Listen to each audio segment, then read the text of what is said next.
शुरू करती हूँ अल्लाह के बाबरकत नाम से जो इंतहाई अली रुतबा और बहुत जलीलुल कदर है। सब तारीफ़ें मेरे रब्बुल इज़्ज़त के लिए हैं। अस्सलातु वस्सलामु अलैका या सय्यदी या रसूल अल्लाह सल्लल्लाहु अलैहि वालैहि वसल्लम। स्केरी उर्दू टेल्स के मोअज़्ज़ज़ नाज़रीन को अस्सलामु अलैकुम। तो लिसनर्स, आज 8 मुहर्रम है और आज स्टोरी मैं शेयर कर रही हूँ। 9 और 10 मुहर्रम को स्टोरी शेयर नहीं होगी। इंशाल्लाह 11 मुहर्रम को फिर स्टोरी शेयर करूँगी। और मुहर्रम के ये 2 दिन, सारा मुहर्रम बहुत एहतराम मांगता है, तो मुहर्रम के ये 2 दिन मैं बिल्कुल स्टोरी शेयर नहीं करूँगी। और अब सब लोगों से कहना चाहती हूँ कि अपने बच्चों को मगरबी तहज़ीब से दूर रखें। अगर चाहते हैं कि इस्लाम बहुत तेज़ी से फैले तो जितना हो सकता है अपने बच्चों को इस्लाम की तालीम दें, कुरान पाक बहमा तर्जमा पढ़ाएं और सुन्नत की जो आप सल्लल्लाहु अलैहि वसल्लम की बुक्स हैं जिनमें हदीस हैं उनकी, वो उनको पढ़ाएं ताकि वो मगरबी तहज़ीब से नफ़रत करें। और अल्लाह पाक इमाम हुसैन अलैहिस्सलाम और तमाम शोहदाए करबला के दर्जात बुलंद फरमाए, आमीन। शुरू करते हैं आज की खौफनाक कहानी है। ये खौफनाक कहानी मैं आपके साथ शेयर कर रही हूँ तैयबा की। तैयबा कसूर में रहती हैं और खौफनाक वाक़यात शेयर करना चाहती हैं। तैयबा कहती हैं कि पहला वाक़या तो ये है कि हम लोगों के घर की छत पे एक परिंदा आकर बैठता था। ना तो वो कौवा था, अक्सर वो मुझे कौवा लगता था लेकिन वो कौवा नहीं था। उसकी सिर्फ एक चोंच थी, वो भी नीचे वाली, उसकी ऊपर चोंच नहीं थी। उसका चेहरा बहुत खौफनाक था। सर्दियों की धूप में मैं जब छत पे जाके बैठती थी, ये 2 साल पहले की बात है, वो कहती हैं। तो बच्चे वगैरह स्कूल चले जाते थे, मेरे हस्बैंड जॉब पे चले जाते थे। काम वाली से काम करवाने के बाद मैं बिल्कुल फ्री हो जाती थी। तकरीबन 11 बजे मैं छत पे जाकर बैठती थी और 2:30 बजे के करीब मैं, जब वो बच्चे और मेरे हस्बैंड आ जाते थे उनके खाने के लिए, मैं नीचे जाती थी। छत पे मैं धूप में लेटी होती थी तो मुझे वो चीज़ नज़र आती थी। ये उसकी रूटीन बन गई थी। वो रोज़ मेरे सामने आकर बैठ जाता था। यहाँ तक कि और परिंदे उसको मारने लगते थे लेकिन वो भागता नहीं था। अगर कुछ देर के लिए उड़ भी जाता था तो थोड़ी देर के बाद दोबारा नमूदार हो जाता था।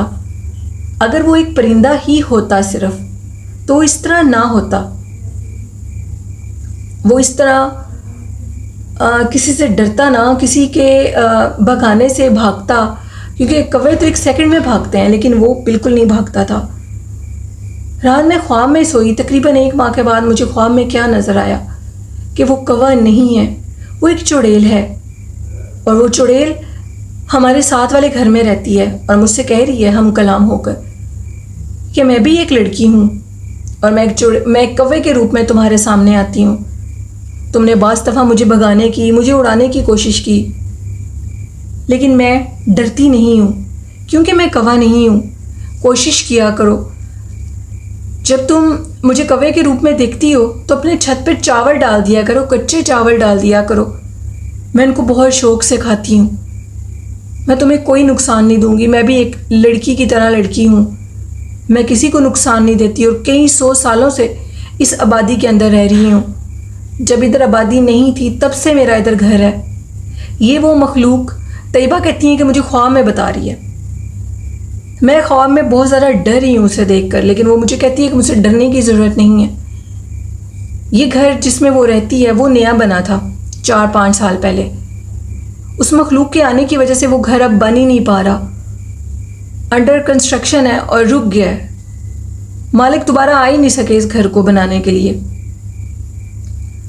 वो कहती हैं कि सबसे बड़ी हैरानगी की बात यह है कि जिस मालिक का ये घर है वो मालिक खुद ईरान में रहता है और 6 माह के बाद, जॉब के 6 माह के बाद इधर आकर वो अपना घर बनाता है। और उस मालिक ने भी यही कहा कि मुझे इस घर के अंदर कुछ ठीक नहीं लगा।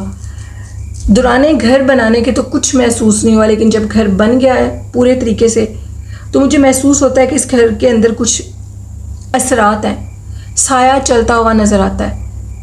इसकी वजह से वो घर बिल्कुल खाली है 3 सालों से। मैंने अपने हस्बैंड के साथ इस बात को शेयर किया, उनको बताया, तो उन्होंने कहा बिल्कुल यहाँ पर ये मखलूक हो सकती है। क्योंकि वो कहते हैं कि मैं छत पर एक दिन बैठा था, शाम का टाइम था, लाइट्स ऑफ थी। हम लोगों का यूपीएस तो है लेकिन मेरे हस्बैंड गर्मी की वजह से छत पे जाके बैठ जाते क्योंकि हम लोगों का लॉन नहीं है। वो कहते हैं कि मैं दीवार के साथ बैठा था, उसी घर की दीवार के साथ मेरी चेयर थी। मुझे अचानक से खाली घर के अंदर से गुनगुनाने की आवाज़ें आ रही थी। मैं काफ़ी हैरान हुआ और समझा कि बाहर गली में कोई होगा या उसके साथ वाले घर में कोई होगा। तो मैं अपनी चेयर के ऊपर खड़ा हुआ और देखने लगा। वो गुनगुनाने की आवाज़ें इसी घर के अंदर से आ रही थी। कोई लड़की गुनगुना रही थी बहुत खूबसूरत आवाज़ में। एक पल के लिए तो मैं डर गया और फ़ौरन मैंने उतरने की नीचे कोशिश की, तो मुझे पीछे से आवाज़ आई, डरो मत, मैं तुम्हें कुछ नहीं कहूँगी। तब ये बात मैंने तुम्हें नहीं बताई ताकि तुम डर ना जाओ। मेरे साथ ये वाक़या तुमसे पहले हो चुका है, तुम्हारे साथ तो ख्वाब में हुआ है। वो तुम्हारे सामने कौवे के रूप में आकर बैठती है, लेकिन मैंने इस चीज़ को हकीकत में देखा है। तैयबा कहती हैं कि मैंने अपने हस्बैंड से कहा कि हम तो वैसे भी रेंट के घर में हैं, अक्सर आप घर पे नहीं होते, दिन में तो मैं बिल्कुल अकेली होती हूँ। तो मेरा दिल है कि हम इस घर को छोड़ दें। जिस तरह वो मुझसे मुखातिब हुई है, आपको भी तंग करी है, तो हमें ये घर छोड़ देना चाहिए। हमने फिर उस घर को, तैयबा कहती हैं, कि छोड़ दिया। घर छोड़ने के दौरान भी बहुत से वाक़यात पेश आए। उनमें जो सबसे पहला वाक़या वो ये था कि बार बार जो छत का दरवाज़ा था उसको कोई ज़ोर शोर से नोक करता था। एक दो दफ़ा तो जाकर ऊपर देखा गया तो कोई नहीं था। जब मेरे हस्बैंड कहते हैं मैंने ज़ोर से उसने नोक किया, मैं दोबारा फ़ौरन गया तो मैं क्या देखता हूँ कि काले रंग का स्याह पल्लू कपड़े का, वो पल्लू उस घर की उस साइड पे था, लेकिन आधा पल्लू हमारे घर के ऊपर था। और वो मखलूक जो भी थी उसको मैंने अपनी आंखों से देखा, उसका दुपट्टा देखा और मुझे यकीन हो गया कि इस घर में वाकई यह सेब है। मेरी बीवी का और मेरा बिल्कुल वहम नहीं है। छोटे बच्चे हैं, वो हमें नुकसान दे सकती है। बाज़ दफ़ा बच्चे छत पर ऊपर खेलने के लिए चले जाते हैं। ऐसी मखलूक़ात का बिल्कुल यकीन नहीं करना चाहिए, ये बहुत ज़्यादा झूठ भी बोलते हैं। तो फिर शुक्र है कि हमने घर छोड़ दिया। घर छोड़ने के दौरान जो वाक़यात हुए वो भी बताए, बार बार दरवाज़े का नोक होना, और उसके बाद ऐसे लगता था कि जैसे कोई ज़ोरदार कांच की चीज़ छत पे गिरी है, बहुत भारी चीज़ गिरी है, और उसको जब जाकर देखा जाता था तो कोई भी नहीं होता था। वो मखलूक हमें शायद तंग कर रही थी, डरा रही थी, अल्लाह जाने। फिर उसके बाद उस घर में वो लोग शिफ्ट हुए या नहीं हुए मैं नहीं जानती, लेकिन हमने उस घर को छोड़ दिया। तकरीबन 2 माह लगातार वो कौवे के रूप में मेरे सामने बैठी, और फिर मुझे वो ख्वाब आया और उस ख्वाब के ज़रिए तस्दीक हो गई कि वहाँ पर वो मखलूक रहती है। ये कहानी थी तैयबा की, जो कि उन्होंने कसूर से शेयर की। बहुत शुक्रिया तैयबा। बढ़ते हैं आज की दूसरी खौफनाक कहानी की तरफ। ये खौफनाक कहानी गांव कोट मोमन से शेयर किया। मेरे बहुत से लिसनर्स हैं कोट मोमन के, और वो कहती हैं कि पुराने वक्तों की बात है जब बैल चला करते थे, और कोलू जिसको बोलते हैं, वो जो शख्स कोलू के बैल को चलाता था उसकी डेथ हो गई। वो गांव में मखसूस लोग ही होते हैं जो बहुत ताकतवर होते हैं, क्योंकि इसके लिए बहुत ज़्यादा ताकत की ज़रूरत होती है। उस शख्स की डेथ के बाद वो कहते हैं कि उन कोल्लू के बैलों के लिए एक शख्स आया और वो ये कहने लगा कि मैं बिना मुआवजे ये काम करूँगा, लेकिन इसके बदले मुझे तुमसे ढेर सारी मिठाई चाहिए हर महीने। ये बात जब लोगों ने सुनी तो काफ़ी हैरान हुए। उन्होंने कहा मिठाई, इतनी मिठाई तुम क्या करोगे? तो उसने कहा बस जो चीज़ मुझे चाहिए वो तुम मुझे दे देना। तो उन्होंने कहा ठीक है, हम तुम्हें देंगे। वो शख्स थकता नहीं था और सारा दिन कोलू के बैलों को चलाता था, यहाँ तक कि वो जो बैल थे वो थक जाते थे, वो नहीं थकता था। तकरीबन 5 से 6 माह लगातार उसने काम किया और वो हर महीने मुआवजा मिठाई की सूरत में लेता था, और कोई नहीं जानता था कि वो कहाँ का रहने वाला है, वो कौन है, कहाँ से आया। तकरीबन 6 माह उसने काम किया और 6 माह के बाद वो गायब हो गया। गांव के जो बड़े लोग थे उन्होंने बताया कि ये जो मखलूक है इसको आम मत समझना, ये जिन्नात थे और ये मिठाई के लिए हमारी मदद करने के लिए। जब वो शख्स चला गया तो उसके बाद खुद ब खुद गांव में हमें एक और शख्स मिला जिसने वो कोल्लू के बैल चलाए।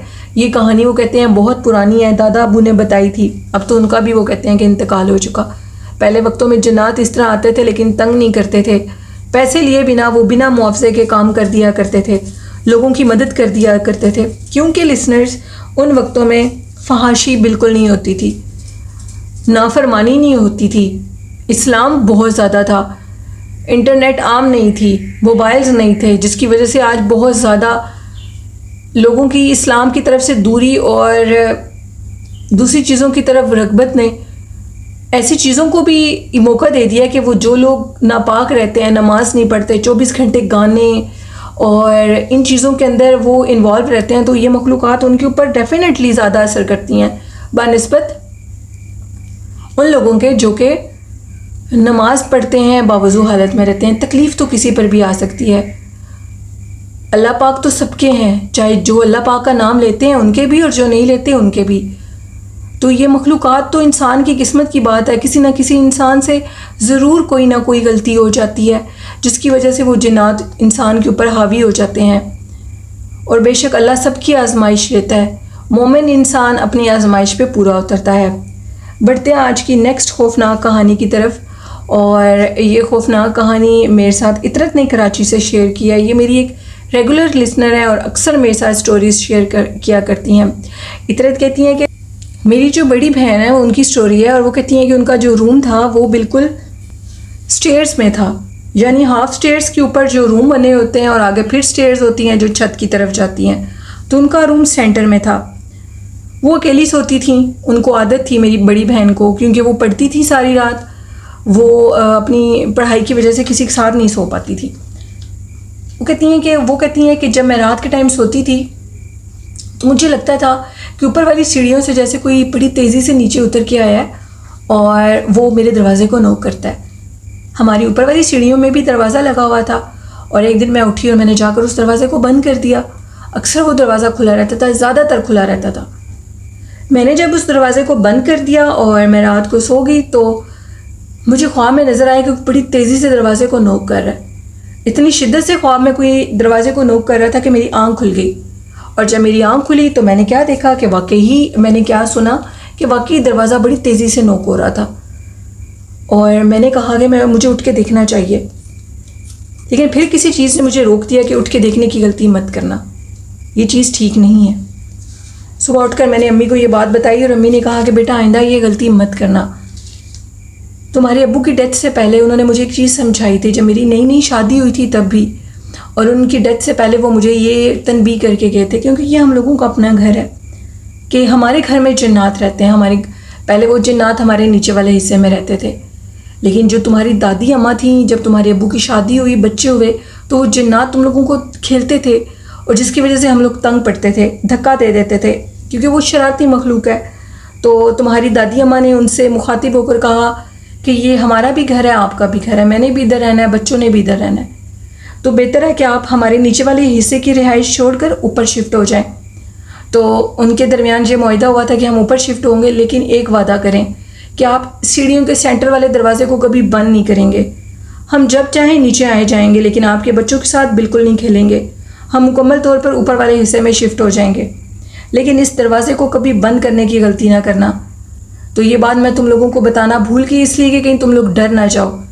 आइंदा ऐसी गलती मत करना। वो हकीकत में दरवाजे को नॉक कर रहे थे और वो नीचे आते जाते रहते हैं।